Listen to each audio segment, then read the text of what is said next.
Michelle asked me to come and speak last time when I spoke here.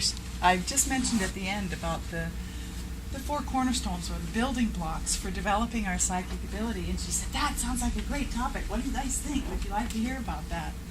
And I thought, yeah, that's pretty much my life. So let's do that one. That's would be a great topic. So, but before we get into it, I always like to begin my work with a spiritual agreement, which I'd love for you to join with me in making. And I'll say it, and you can just feel it inside. And then if it feels right to you, you can agree. And this was a gift from one of my teachers and mentors, Jana Massey. And it goes like this. Together, we acknowledge that everything that we think, that we say, and that we do at this time will bear the highest good. And together we ask for truth, the understanding of that truth, and the wisdom to use it in our lives.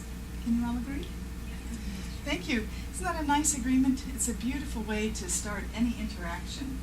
And so I do that with all of, whenever I'm teaching or working, or even sometimes in personal relationships, if something has come up and we're meeting with someone, it's a lovely agreement, and she offered it to us to use, and so if you would like to use it, feel free. I just like to give her credit when I use it, because it was such a great thing that she brought to us.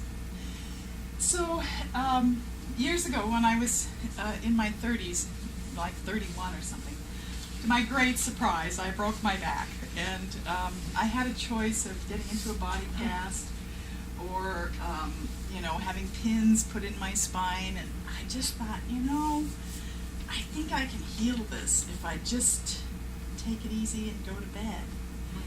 And so I sold my gardening business. I had gotten a degree in horticulture, and I just surrendered to the process. I surrendered to my life.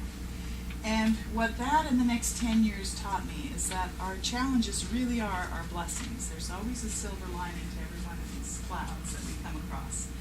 And so the way that I got started on finding that silver lining was through self-love. So when I first had that injury, I was like, I will love myself when I lose 30 pounds or whatever ridiculous, condition we put on ourselves.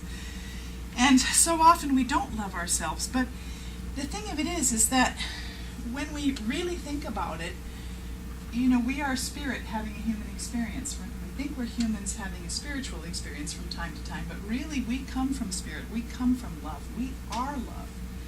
And so just like Michelle said, and it takes one to know one, it's just love is where it's at. And so that starts with self-love, right? If you can't love yourself, it's very hard to love others and to love the world.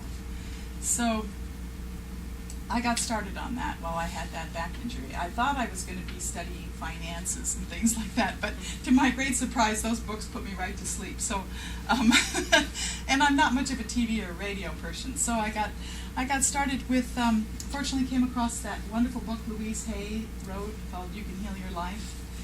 Amazing book. I always mention it because it's so good. It's sold something like 60 million copies. So if you haven't come across it yet, pick up a copy and give it a read. It's really extraordinary. And whenever I find myself to this day having a little rocky water, I'll go back to Louise's book and pick it up and start at the beginning and go through it. It's really phenomenal. It really teaches us how to love ourselves. And one of the things that she advises is that if you're having trouble loving yourself, like for instance right now, just turn to the mirror. There's a mirror right there. Take a look at yourself and just see if you could look into your eyes and say, I love you. I really love you just exactly the way you are. It's a remarkable thing, and not everybody can do it.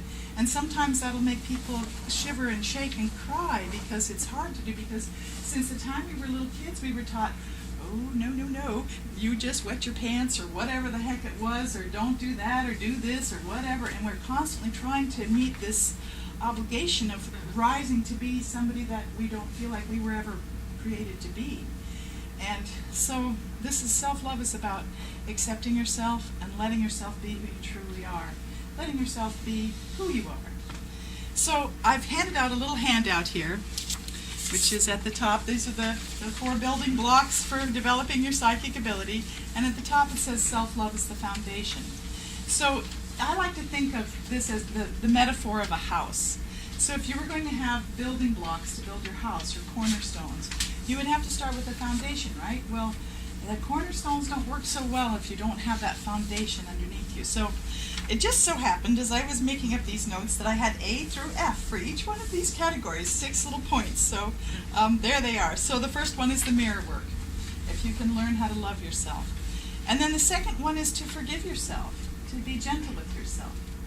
And then third, enthusiastically use positive positive affirmations daily, like, I love my life and my life loves me, or all is well. And so I use those affirmations. We get into thought habits in our mind where we are thinking thoughts that are like, oh, grumble, grumble this, or oh, grumble, grumble that. And what we need to do is realize that those are habits, and habits can be changed. So here's the little sign that Frank made up for me. Change your thinking, change your life, change your life. And it really does hold true. So, I feel that the lack of self-love is one of the greatest obstacles in creating the life that we'd like to live. And so this is really a time well spent and time worthwhile. Well, like Louise said, if we're having trouble loving ourselves, one of the things that we can do, oh, hi, Shannon, is we can start with that little child within. You know, we were all little tiny baby kids at one point, and we can just think of ourselves as a little 3 or 4-year-old, right, or a 2-year-old. We're pretty adorable, right, like any child. And we can just say, hey, you know what, I love you, I really love you. And take that little child self and just bring her or him right into our hearts and hold them there. And that can help us with getting started with self-love. And then, like I was saying earlier, go to the mirror. And if that's hard for you to do, sometimes people can start with saying, okay, I can't really say that I love myself into the mirror, but I can say that I'm willing to love myself. That's a good next step, right? And that might work. But pushing through that to get to that place where you love and accept yourself is really an important thing for us to do. And I feel that it really gives us the gift of our authentic life, and it frees us to come into our purpose and into our calling. Because if we don't love ourselves enough, we won't give ourselves our calling. We won't give ourselves what we came here to do, the life we came to lead. And then when we do love ourselves, of course we wind up with boundless energy and lots of fresh ideas and inspiration, and we're excited about life. So it's a big thing. That's why I make a big deal about it. So then back to our little handout, a couple more little tips for how to help create self-love. Treat yourself to robust health. You know, drink lots of water, get your exercise. You know, that is a part of self-love too.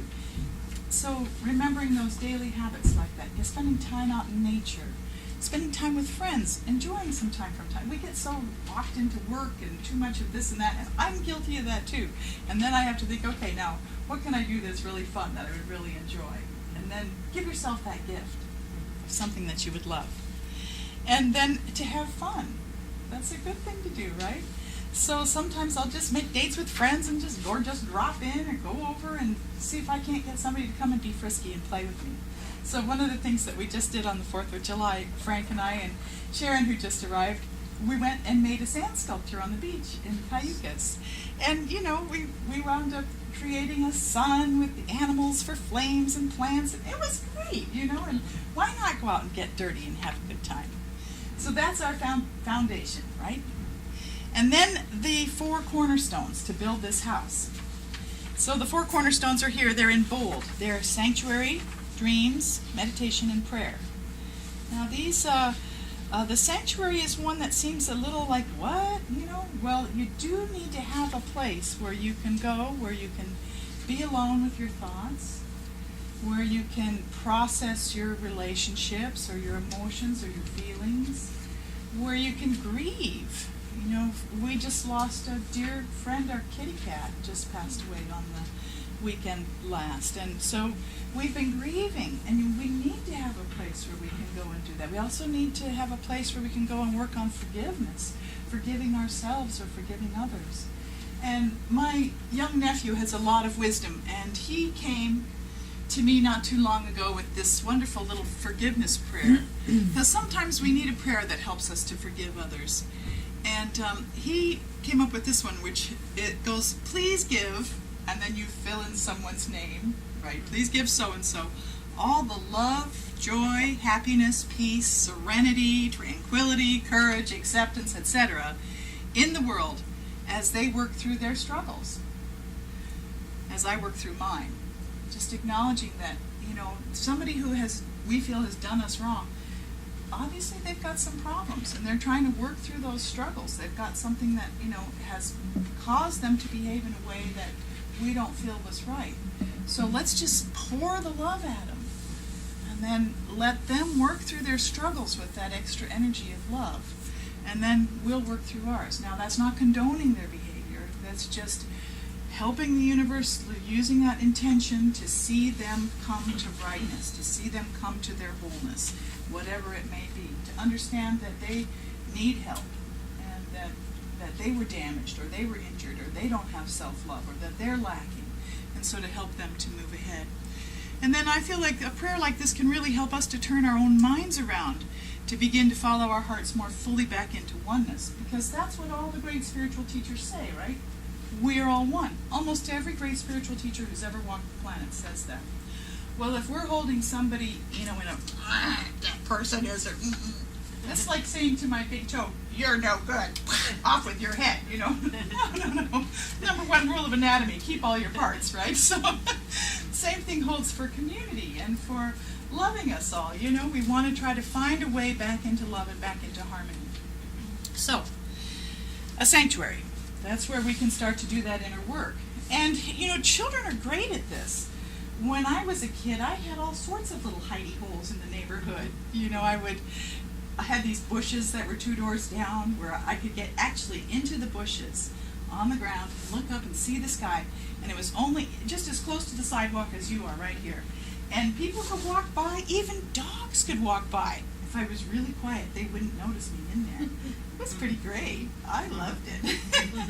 And I saw a story about the Bushmen, and they had their little children they would gather around their little fire at night, and there would be little humps of grass, and the kids would get underneath the little grassy spot, and you could listen to the adults talking, and yet have your own little place.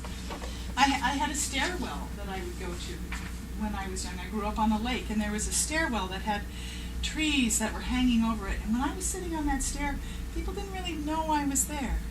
And it was nice to be able to gaze out onto the water, look at, the life going by. Or I had a little boat. I'd get out in my little boat. That was sometimes my sanctuary. And having a sanctuary is not so easy sometimes in modern life. We've got family, we've got a lot of people around. It's hard to find a place unless we happen to live on our own. Then our home is kind of a sanctuary, but it's also a place where we're busy. So a lot of times in Asian households, they'll have a certain meditation room. Or I have this one friend who did a lot of public speaking, and before she would go out and get on stage to do her work, she would go into the public restroom, into one of the stalls, and get comfortable and calm herself. And she always carried a little rock in her pocket, and she'd pat her little rock and get herself grounded so that she was feeling good about going ahead and going out. So we can kind of find and create sanctuaries anywhere. They can be transient, like hers was, the various public restrooms, or temporary. I have this one friend who does a lot of traveling, and she has a little temporary altar cloth, a little bag that she takes, so that when she gets into her hotel room, the first thing she does is she sits down, she spreads out her little cloth, she puts up her photograph of her guru there, and lights a little candle or whatever, has her little electric candle she turns on, and voila, she's got an altar and a sanctuary right there, wherever she happens to be. So we can do that too, that sort of thing. So what I've got on your list here for sanctuary is, we can, first of all, we can go somewhere we can lick our wounds, we can find peace, we can be by ourselves.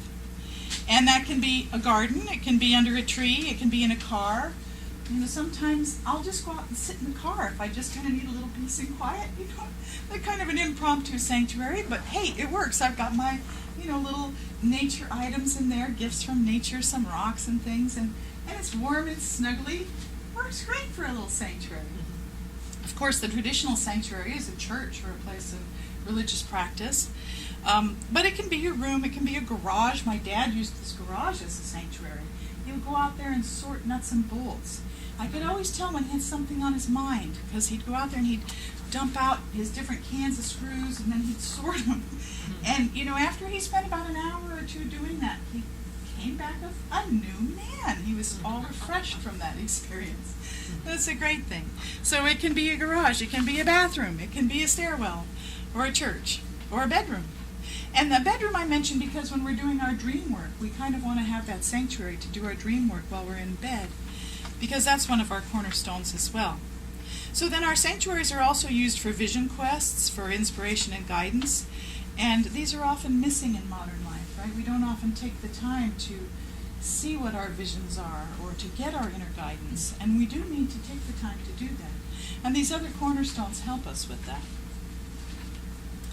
So then as well, as I mentioned, it can be a dashboard of a car or it can be a really formal altar. So here we have just a little kind of a light sanctuary altar here. It's a little table with a bouquet on it. That's a nice little start. Here's another little altar here. And sometimes people have little altars all over their house. You'll see a place where the photographs for the family are. You know, that's a family altar. Or maybe over the kitchen window there's a place of things from nature. That's a little nature gift altar. So make little altars everywhere and let them feel just right. I like to use that idea of the Goldilocks principle. It's not too big, it's not too small, it's just right, right? So just something that feels just right for you. And then there's that feng shui idea in there too, you know, so that it's got a nice feeling of flow and energy. So we all need a sanctuary, just a place where we can be me.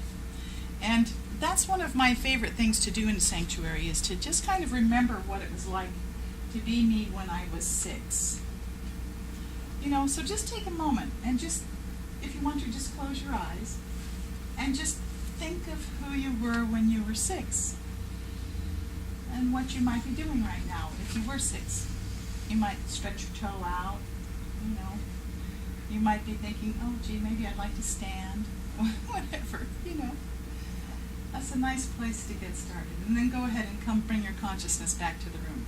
But that's one of the things that I like to do in my sanctuary also. It's almost like a meditation, that one of just being me. It's kind of coming to the present moment a little bit.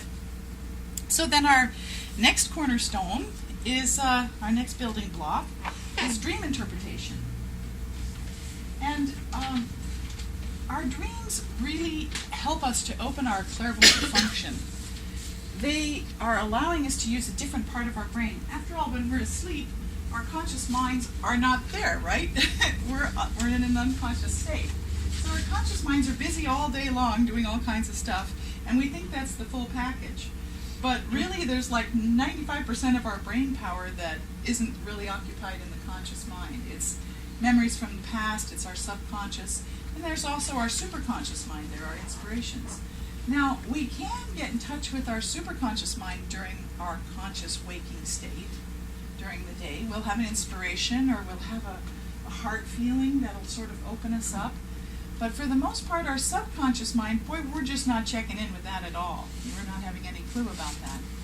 And I have heard that really to attain self-mastery, to really allow yourself to be who you truly are, it's good to know what's going on in all parts of your brain. So knowing what if the subconscious is on board with and being the dutiful servant for the conscious mind, and if the conscious mind is taking inspirations from the superconscious mind, then we've got all three aspects of ourselves working in harmony towards our goals and towards our ideals. And so that's a nice way to be, but how do we access that subconscious mind and largely that superconscious mind if we're busy in our conscious state all day long, right? We're not going to get too much of that. So in steps the sanctuary again, where we can do meditation and prayer and the other cornerstones. But if we're doing our dream work, we get a really good opportunity to get in touch with that. So I've got a few tips here for remembering your dreams, because as it says at the start here, the conscious bias is left behind. We don't have that bias there when we're asleep. And we do get full access to our superconscious and our subconscious minds. So first of all, the types of dreams. There are premonition dreams, there are clearinghouse dreams. I used to work in a library, and usually the first dreams that I had at night were lines of people going out the door. You know, that's kind of a clearing dream. Or sometimes, you know, you're dreaming of water that's dripping somewhere, and you realize, oh, well, there's a drain pipe outside that's dripping, so those are just sort of clearing dreams. Those are not really our teaching dreams. Then we have nightmares. Those are usually some sort of repressed issue that is trying to get our attention, and since it hasn't gotten our attention yet, it turns up the volume a little bit and gets a little louder, and then maybe even recurring, and it's like, wow, okay, this is something to pay attention to. And then there are recurring dreams and visionary dreams. Sometimes we'll have a visionary dream where we really awaken knowing, wow, that had to do with the world scene or the world large, or maybe it was a vision for our community or for our family. And then as well we have the programmed dreams, which is where you intentionally go to sleep with the intention of using your dreams to help you with a particular problem that you're working on. So an example of this was Thomas Edison. So as an inventor, he used to take these naps. He would only sleep like 3 hours a night, but he would take about 10 naps a day. And he would sit in a big chair with his big ring of keys, and when the keys would fall, he'd wake up. And he would take 5-10 minute power naps. And what he would do is he'd be working on a problem, an invention like the light bulb or something, and then he'd run across, I don't know what to do. He would go and sit down and dream. And poof, and his answers would come to him in his dreams. And we can do the same thing. We can ask our dreams to help direct us and to guide us. It's an excellent way for us to know not only what our subconscious mind, what our previous experiences, what that dutiful servant is trying to push us towards, which may or may not be something the conscious mind wants to choose, but it's good to know what the subconscious mind is bringing up so it doesn't surprise us. And then also to get in touch with what that superconscious mind is trying to bring to us. So taking time for dream interpretation is a really good idea. And so then the next part is and then we have our teaching dreams. Those are the ones that usually happen just before we wake up in the morning. They're the ones that are trying to guide us and help us. And so remembering our dreams, in order to remember our dreams, we want to get good quality sleep. We want to awaken slowly, limit the fluids before bed. I usually try to get the bulk of my water drinking done before 4, 5, 6 o'clock in the afternoon, evening, depending on when I'm going to go to bed, so that I don't have to race to the bathroom first thing in the morning when I wake up. And then as well, when you first wake up, if you can, it's so easy. You've been laying in this one position, and what you really want to do is just roll over and stretch, but that's going to cause those dreams to evaporate. They move, they leave us so quickly. So if you can resist that urge and instead allow yourself to come to consciousness slowly and try to catch whatever little fragments or bits you have, and then have a dream journal close at hand and reach over and grab it, or a tape recorder if you prefer. The tape recorder thing, I don't know, it doesn't work for me so much because then you're listening to this mumbling, it's going on and on for a long time. But if I just get the words down, it's a little more clear for me, for my own personal preference. But not a large motor movement. If you move the legs or do these big motor movements, that tends to lose your dream. The other thing that you can do is resume the exact same spot you were on in the mattress in the exact same position. And that will help you to catch and remember your dreams. And then just start with whatever you can get. So I like to grab the feeling. What did it feel like? I like to try to give the dream a name, a title. That helps. I like to try to catch any little snippets and bits. And as I'm lying there, I just jot them down and write them down. And pretty soon, the story starts to unfold. And we all dream something like 8 times a night. The dream researchers have shown often people think, I don't dream. Well, you just don't remember your dreams. You haven't taken the time to figure out how to remember them. But we all dream like 8 times a night, and we spend a third of our life in sleep. So that's a pretty significant amount of time. So we might as well make good use of that time, right? And figure out, what is this about? And then furthermore, if we don't dream, we die. And there are people who, can't sleep and can't dream, and they wind up hallucinating during their waking life. And if it goes on for too long, you can't support your body. We need to have sleep, and sleep requires dreaming, so they go hand in hand. So it's an important thing for us to pay attention to our dreams and to make good use of that time. So then for interpreting them, there's the dictionary. You can use a regular dictionary, and you can just use the images that are in there, or you can use a dictionary like a dream dictionary. My favorite is by Betty Bethard. It's called the Dream Dictionary. And there's, common images that, like, for instance, going upstairs is kind of, or upstairs or up in the sky or in a plane, is sort of going into the spiritual realm, into your superconscious mind's idea, into your inspirations, into what might be a really good place for you to find your next step. Versus, going downstairs or into the basement, you might be getting kind of down into some subconscious stuff down there. Or, usually bicycles, cars, boats, those are often our bodies. If it's a bus, you might be carrying a lot of other people's stuff with you, So just paying attention to those images and learning a little bit about them.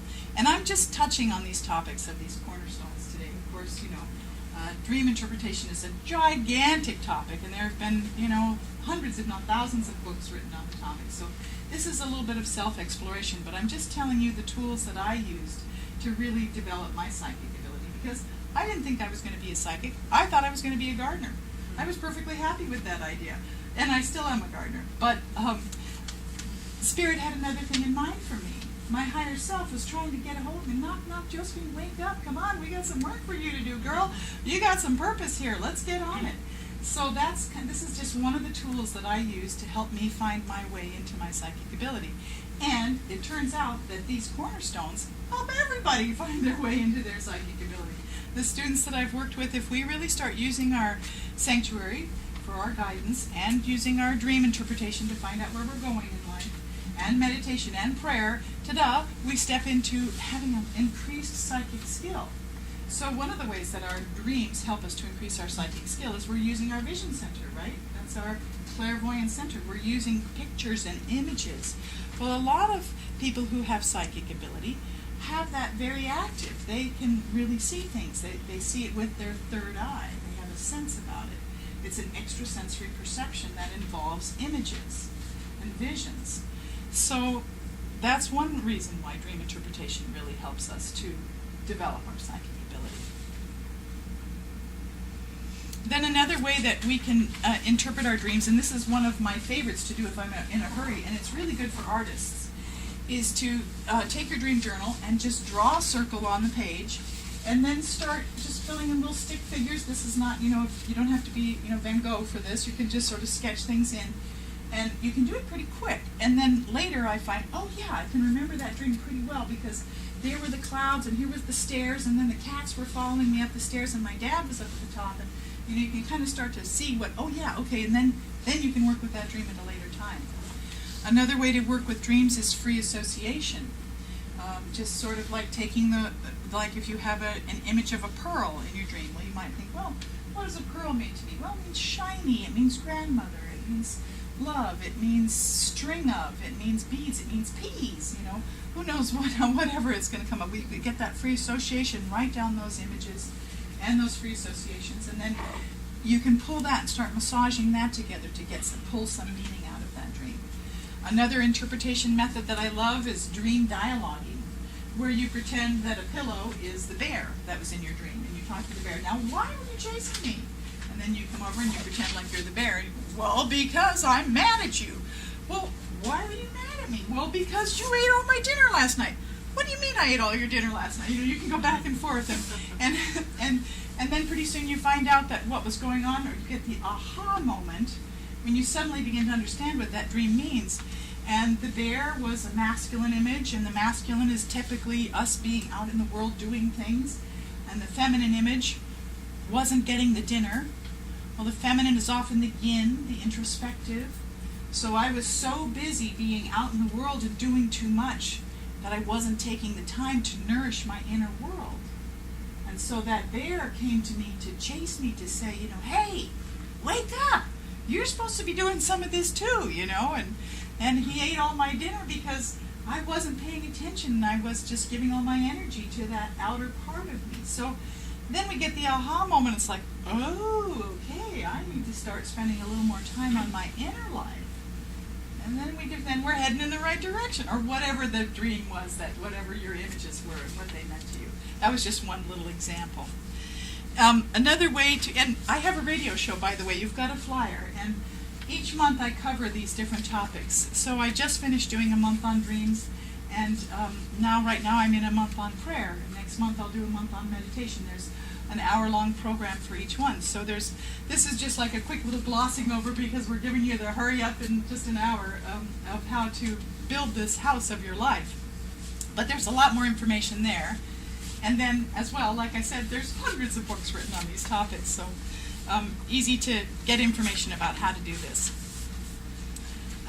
One of my favorite dream interpretation methods is a group dream interpretation method, because it's fun to have a dream group. You know, you can get together with 4 or 5 friends and share your dreams once a week or twice a month or something. And you pick a dream, one of the dreams that you've all dreamt, and you just say, you know, what does this dream mean to me? You know, and then each person says what the dream means to me. If this was my dream, it would mean such and so and such and so. And they say, and I really feel it's true, that only the dreamer can interpret their dreams. So you're the only one who really knows. But sometimes what somebody else might say it meant to them might spark a sort of an idea in your head. You think, oh, well, maybe that is kind of interesting, you know, or no, that's definitely not it for me. So it's all just good information. So those are some ideas of some ways that we can pull meaning out of our dreams. Now, there was a very interesting group of people called the Sonoy that lived in Malaysia, and they were a dream culture people. And there was this woman, Patricia Garfield, who wrote this book called Creative Dreaming, and she had done some early research with the Sonoy. And the Sonoy would gather in family groups, and they would meet together and discuss their dreams, and if there was a big dream, they would bring it to the community to talk about it. And one of my favorite examples from the book about a dream that was very effective was one of the guys dreamt of hanging a dead animal upside down, a particular animal upside down on a tree. Well, it just so happened that, and they decided that was a big dream, so they went ahead and did it. And it just so happened that that day, a warring party of canoers coming from a different tribe came up the river, and the head guy who had organized the attacking party, that particular animal was his totem animal. And there it was, dead on the tree, upside down. He was like, let's get the heck out of here, right? So they just turned around and left. And the Sonoy had some nice tips for what they recommended we do with our dreams. And they said that you want to embrace pleasure, you want to overcome danger, and you want to bring back a gift. So that's getting into a little bit of lucid dreaming, where we're bringing our conscious mind into the dream world. And so when we're embracing pleasure, that's like, yes, this is pleasurable, I'll go for this. If we're overcoming a problem or a danger, we might be calling on allies. Like, you can imagine in your dream that you're calling on a friend or somebody to come in and help, or maybe you just need a really stout pole to put in the place of that spot where it'll prevent that accident from occurring. You know, so you can kind of bring in some of those elements. Or you can bring back a gift, and that's a nice thing too. Like maybe there was a feather that you found in your dream, so then you bring that feather to the community. And who knows how that feather might influence someone or have an inspiration for someone, but they do. So anyway, that's dreams in a nutshell, getting started with that. So now, meditation. So meditation calms the mind, it heals the body, it lets us befriend ourselves, and it brings deep inner wisdom. And one of the things that was written in stone over the ancient city of Delphi was know thyself. And that's what meditation helps us to do. It helps us to know who we are. So we're sitting there in meditation where thoughts are running by, and it's like, oh yeah, okay, I catch those thoughts, I notice them. I'm beginning to understand who I am. And then we can, you know, start changing our thinking, changing our life. So let's say we're grousing on about something and something. Well, then maybe we can think, well, instead of doing that, let me see what else I can think about. So there's an early meditation that I learned that I really love that's called the train meditation. And in that meditation, you imagine that you're stopped at a stop sign or something in front of a train, and there's a train going by slowly. One car goes by, and then another car goes by, and then another car goes by. And what the rule is for this meditation is you just change your thought each time this imaginary train car goes by. So in other words, you can only have a thought for just a few seconds. That's a nice meditation. So you can think the same thought again, but not in a row. So if you're thinking like, oh, my brother, I wish he wouldn't have done whatever, or whatever, you can change that thought. All right, so then I'm going to think about what I'm going to do in the garden tomorrow. Now I can think about my brother again, but maybe I don't want to think about my brother. So instead I'll have some other thoughts in mind.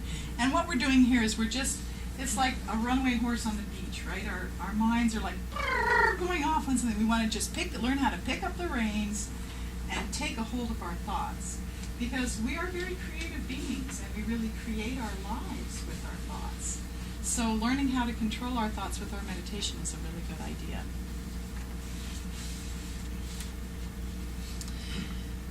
So there was a very beginning basic meditation that I also started with that came from Thich Nhat Hanh in his book Being Peace. And it's a really simple one, and it goes like this, and I'd like you all to try it with me, and it's written right here. It goes, breathing in, I calm my body, breathing out, I smile. So let's try that together. So just breathing in, I calm my body, and breathing out, I smile. Just let a little smile play at the corner of your lips. And breathing in, I calm my body, and breathing out, I smile. So that's a nice meditation to do. For me, I have a very loose definition of meditation. If you're sitting on the front porch with your feet up having a glass of iced tea, I think that's meditation. Just like my dad sorting his screws, or taking a walk down the beach with your dog is another nice meditation. But there are also formal meditations where we really try to bring ourselves to the present moment. So here's another beautiful meditation, for instance, and this one uses our senses. And this really allows us to come to the present moment. So just notice something with your eyes. Just notice whatever it is. And then notice what just happens to be immediately to the right of that. Yeah, be comfortable. And just notice that for a moment. And then just notice what happens to be above it. And then just notice what happens to be to the left of it. And now that was using our vision. And you'll probably notice that if you were doing that, you probably didn't have too many other thoughts right in there. So now let's do it with our ears. So let's just notice what we can hear right now easily. Well, we can hear some fans going.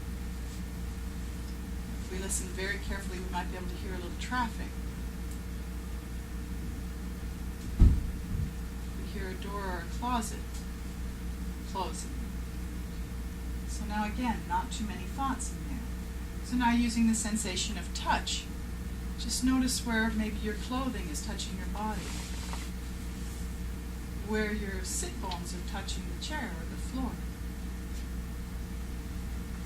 where your hair might be touching your face. And then a few more moments have gone by without too many thoughts elbowing their ways in there. And so then we can go on with taste and with smell, but you get the idea. It's a nice way to bring ourselves to the present moment. So here again, we're learning how to pick up the reins on that wild horse and get a little control going with our thoughts there. And then of course there's the wonderful oneness meditation, the one where we just allow ourselves to enter into one with all, where we're thinking maybe about the galaxy or the universe, or how the molecules of air that are in me have been in the molecules of other beings, that have been in the lungs of other beings, or how there is a lot of clear space in every atom. And every atom has that same clear space that's in me is shared by everybody else around. We all have that same clear space. So we can allow ourselves to play with these other thoughts and ideas to help ourselves learn how to train to control our minds.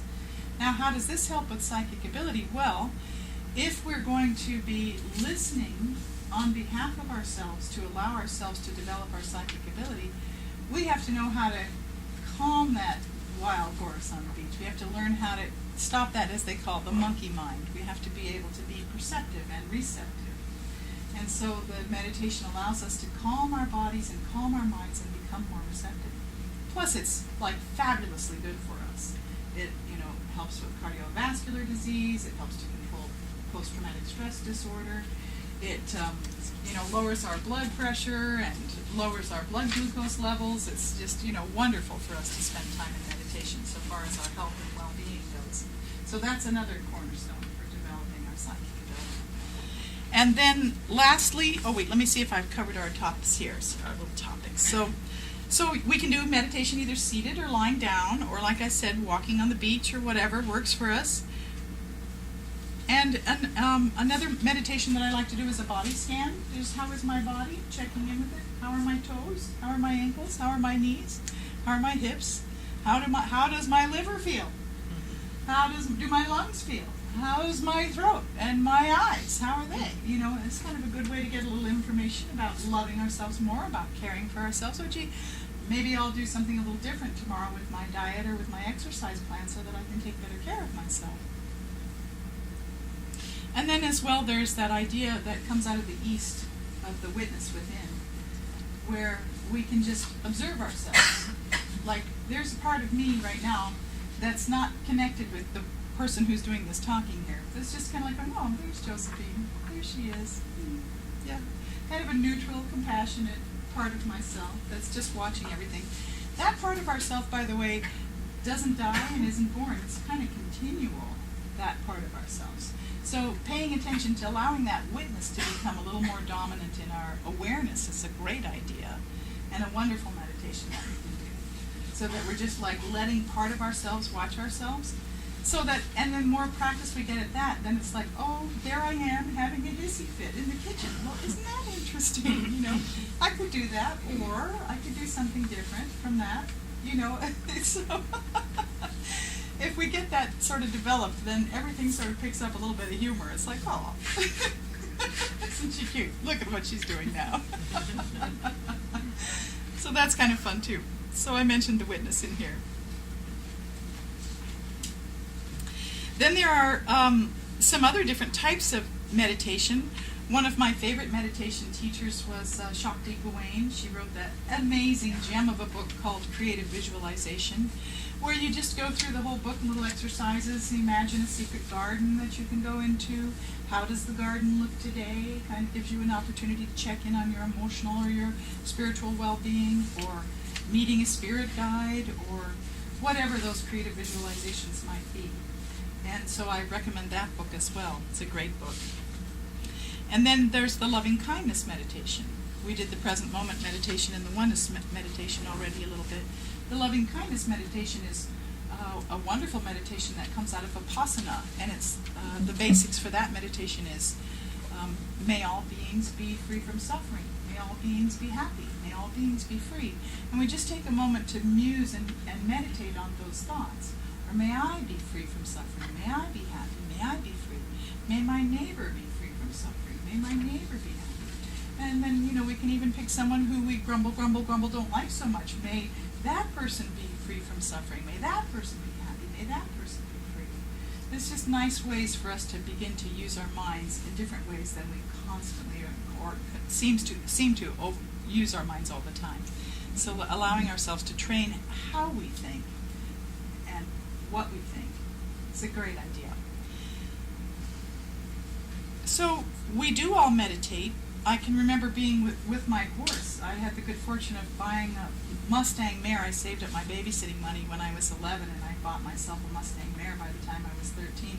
And she was a great meditator. Oh my gosh, she was impressive. Sometimes I'd come out to the corral or whatever, and she was just like in bliss, just standing there, just like, oh, I went with everything. You know, sure, we can go to the beach. Whatever you want to do. And animals meditate, birds meditate, children meditate. They find themselves musing or sitting and just relaxing. That just being me that I was talking about a little while ago is a fine example of how children are meditating a lot of the time. And then there are a lot of other types of meditations that we do, like mantras and chanting, even exercising. I know when I'm lap swimming, I'm in a full meditation. I'm just like blowing bubbles and just, you know, and loving it. It's great. And then even sleep. The Dalai Lama says that sleep is one of our best meditations. And as well, it gives us that higher self connection. We get access to that higher self when we are in our meditative state. When I'm doing my work as a medical intuitive, as a clairvoyant healer, I'm constantly moving up to that place where I'm, you know, as I did with our spiritual agreement, I'm asking for the truth, I'm asking for the highest good for everyone and for all. I'm staying in that place and holding that and allowing the images and the understanding to come through and to me. So that just comes out of practice. And then the last one, our last cornerstone, is prayer. Now this one I didn't come to very easily. I had, some religious upbringing when I was a child, but my dad was an atheist, so there were choices, and I loved that. And then, as well, there can be a lot of irresponsible theology in the world. I'm sure we've all heard about that, problems that have happened in religious groups. So I kind of turned into an agnostic at that point. And I thought, well, I'm not really sure. And then after my back injury, I had a big knee injury, and then after the knee injury, I had a big head injury, and then I had to spend the second year in bed. And that head injury was pretty profound. And, one of the things about a head injured person is they don't really know how head injured they are sometimes. And so in my, imprudent mind, I asked some friends to bring my horse over to the house, and we snuck her in the backyard. And then I took her out to the park at night. And I got on, and Frank was like, I don't think that's a good idea. And I'm like, oh, I'm just going to walk. And so as soon as I touched her back, she, of course, spirited young mount, she was like, yeah, let's go. And she started trotting. Bounce, bounce, bounce, bounce, bounce, and my head is going, gung, gung, gung, gung, gung. And this was after a massive car accident, broke all kinds of stuff in there. And you're not supposed to, when you have a concussion, you're not supposed to move your brain quickly like that. So I, in my head injured state of mind, thought, well, maybe a canter is a better idea. So instead of that, I thought, yeah, the rolling, lolling gait. Well, I could actually feel my brains start to rip loose and thunk onto my forehead, thunk. And I was like, oh, this is so not good. So I pulled Duchess down to a walk and slipped off and brought her back over by Frank. And I didn't tell him, what I had just done. I thought best not to mention it since he was against it from the start. But that night I'm laying in bed and I'm thinking, oh man, I've just done it. I've just slammed my brain into that skull bone without that dura mater, the protective jelly and all of that to hold the brain in place, and probably have some internal bleeding, and he's likely going to wake up next to a dead lady in the morning. And I thought, oh, this is so not good. So I found myself on my knees beside the bed. He was sleeping away. I thought, well, I'm just going to do it, So, hey, whoever you are up there, if there's God or whatever, I don't know. But, well, yeah, just let me live through the night, and I'll do whatever you want, really, whatever. And the next day, I got a call from someone in Santa Barbara who was like, hey, I understand you're a medical intuitive. They left a message on the answering machine, and I was like, how did he know? Because I wasn't telling anybody. It was actually, after all, technically, when you're supposed to be licensed to be doing this sort of thing, and I wasn't licensed. I was just helping people because I could sense what was going on with their physical bodies.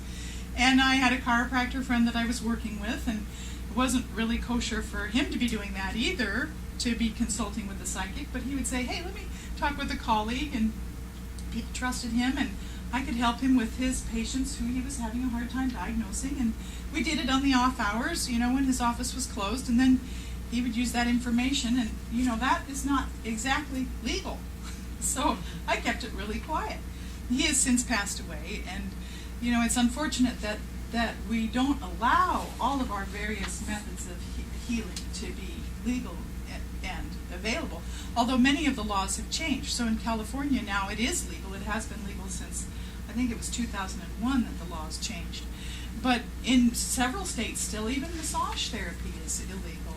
Herbology is illegal. So they don't often imprison for these things, but they can.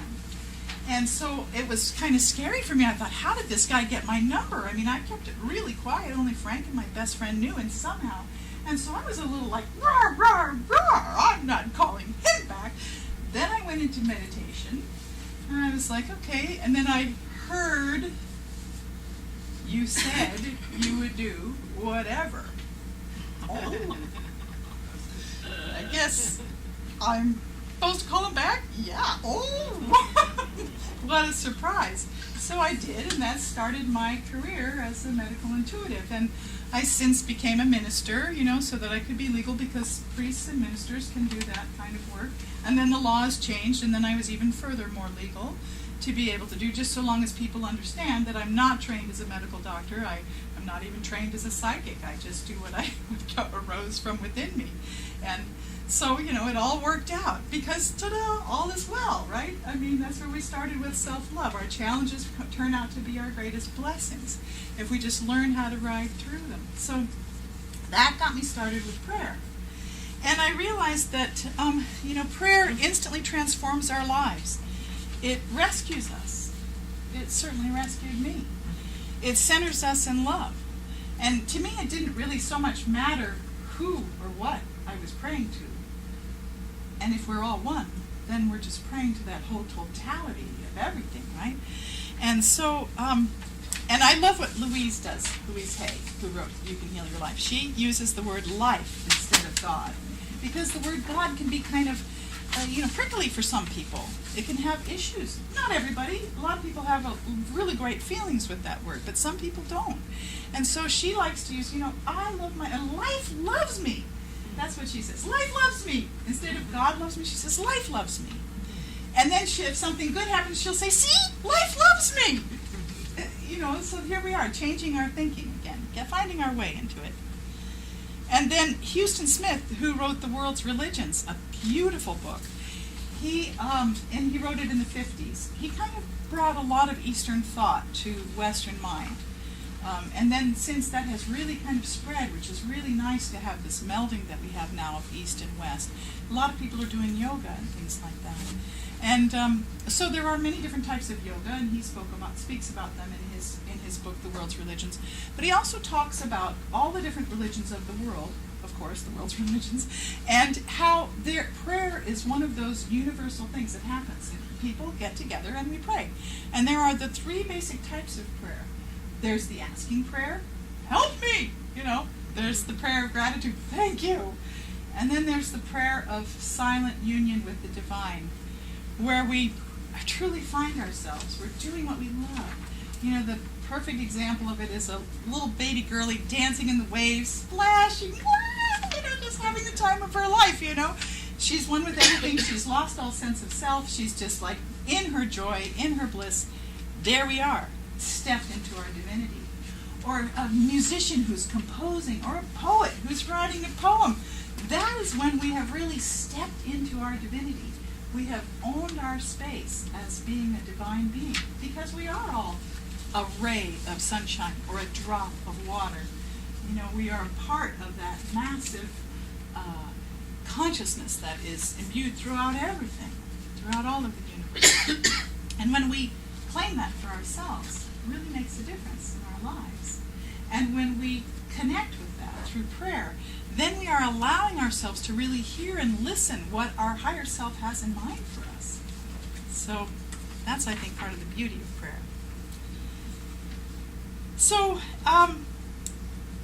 when we're learning the things like the asking prayer, it sometimes helps to start simple. So there's the parking prayer, Jeez, please, I'd love to have a space that's legal in the shade, that's near where I'm going, that kind of thing. And then as that starts to happen, then we gain a little trust and a little confidence. We feel a little better about it. Then we can maybe step up to, this is a tricky on-ramp. How about if every time I come onto this on-ramp, I can merge safely and easily into the traffic?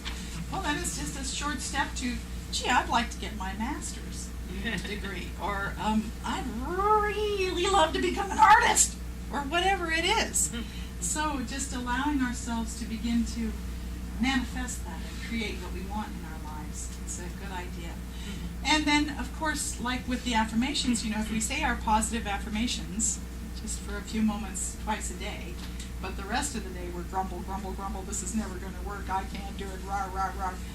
That's a little bit more bulky. It has more volume and more weight, so we need to shift it towards that more positive thought, towards having thoughts at the ready to hold, to be able to do that, make that transition well. And prayer helps us to do that.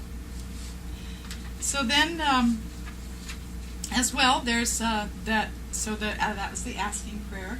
Oh, and I have this little qualifier that I like to do. When I'm co-creating with prayer and harmony with all, typically when I engage the asking prayer, I like to qualify my request. And so here's the format that I use. Divine Spirit of my higher self, Creator, God of truth, God of love, thank you for granting me now, fill in the blank, whatever it is. And I like to put it in the thank you, because that affirms that it's already, I'm owning it. And then I ask for this if it is in accordance with the highest good for myself and for all, and if it is in accordance with my own true purpose. And I ask that it be of no inconvenience to anyone, and I ask for this or something better, and I ordain it under grace, and I'm so grateful. Thank you. So that's one way of using the asking prayer. Then there's the prayer of gratitude. That's the thank you prayer.